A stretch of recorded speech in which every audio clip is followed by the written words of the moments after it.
Our focus today is the sweeping preparation, the doomsday prepping that tech billionaires all over the world are making for the coming apocalypse. This has left many people wondering, well, what do these wealthy elites know that the rest of us don't know? Why are they preparing so feverishly in these times in which we find ourselves? And again, as I mentioned a little bit earlier, the deepest fear, I think, of these billionaires seems to be that something is being unleashed that they don't fully understand and can't fully control. And their fear is palpable. Billionaire prepping is mushrooming across the globe. Billionaires are digging in, literally. Now, some are just chalking this up to paranoia, saying these are the rich people who are paranoid, but others believe they may be onto something. They seem to share a collective sense that the world is headed to an age of apocalypse. One online article referred to it as utopias, dystopias, and Star Wars fantasies. That's an interesting way to describe what's happening.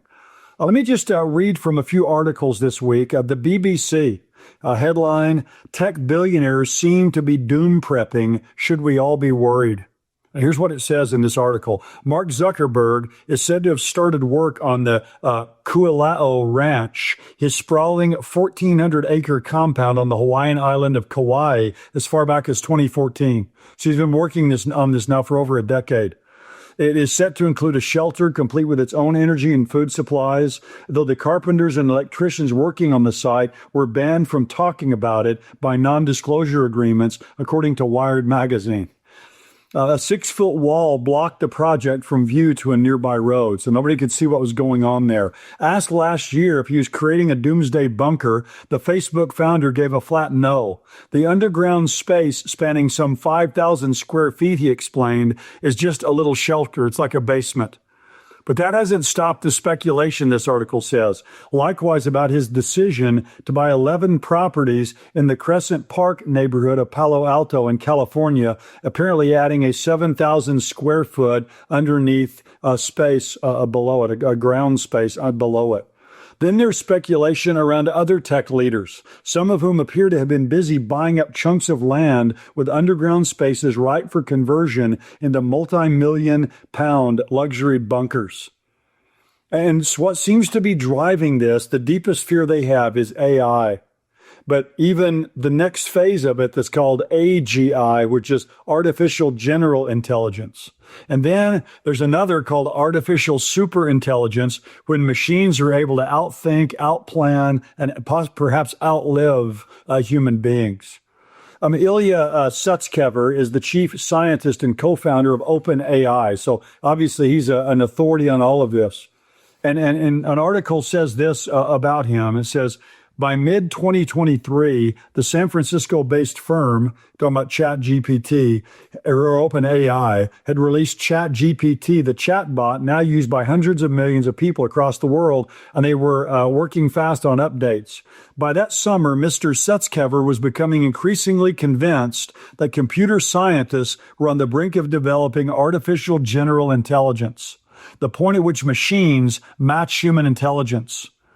In a meeting, Mr. Sutskever suggested to colleagues that they should dig an underground shelter for the company's top scientists before this technology was released to the world. So before they release AGI to the world, one of the founders of OpenAI says, we need to get a big bunker down underground for all the top scientists of this. So, they believe that what they're unleashing on the world has the potential to destroy our planet, or at least life as we know it.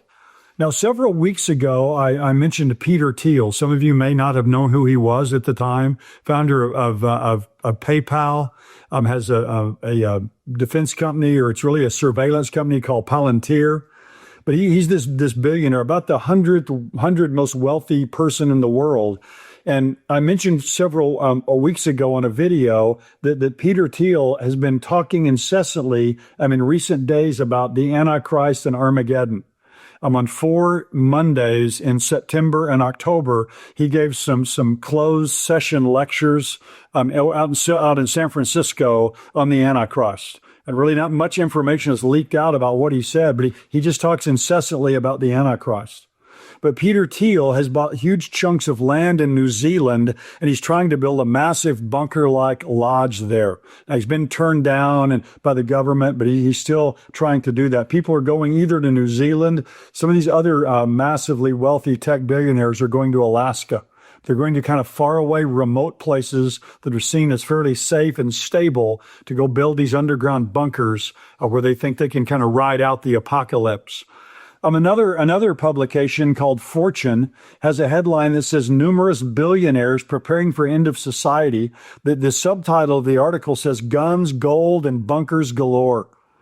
The article says this: figures like OpenAI CEO Sam Altman and former OpenAI chief scientist Ilya Sutskever, the man I referred to a little bit earlier, who now helms the rival AI firm Safe Superintelligence, among others, have voiced their concern that still unrealized AGI, or an AI system that's generally more intelligent than humans, will send human society into irreparable chaos. Sutskever said, "We're definitely going to build a bunker before we release AGI." Many of these folks are putting their money where their mouths are. Altman, for instance, is known to have a stockpile of guns, gold, sprawling properties, and other resources he can turn to in the event of an AI-inflicted Armageddon. So there's no doubt that AI is changing and will change our world in ways we probably can't imagine right now.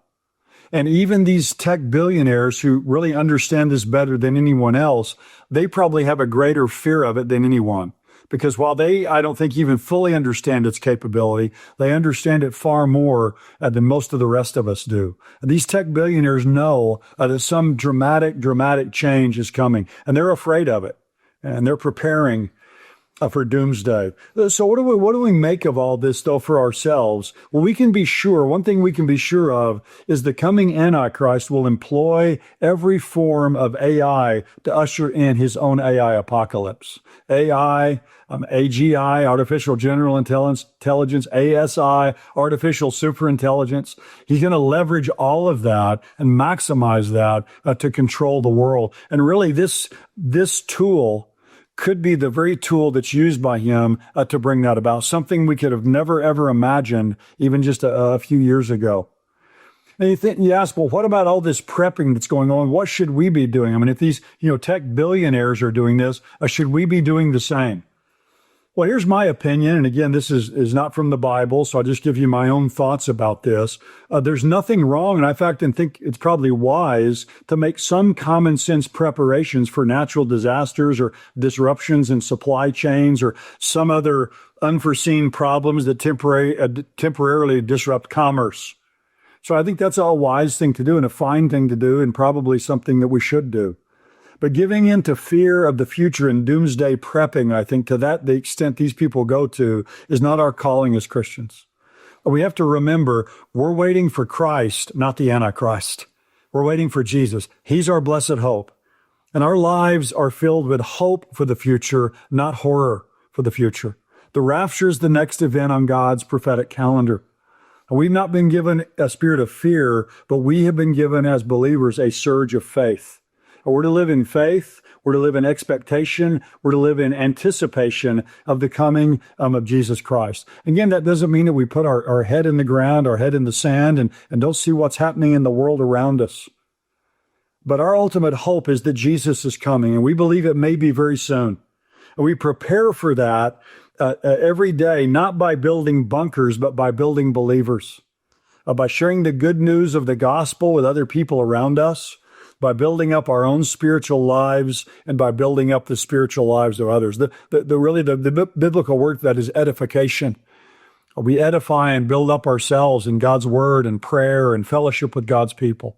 And we build up others around us as well by encouraging them and praying for them and helping them and supporting them. So my prayer is for myself and for all of you who are watching is that we'll be found faithful to that calling when Jesus comes. And indeed, maybe very soon.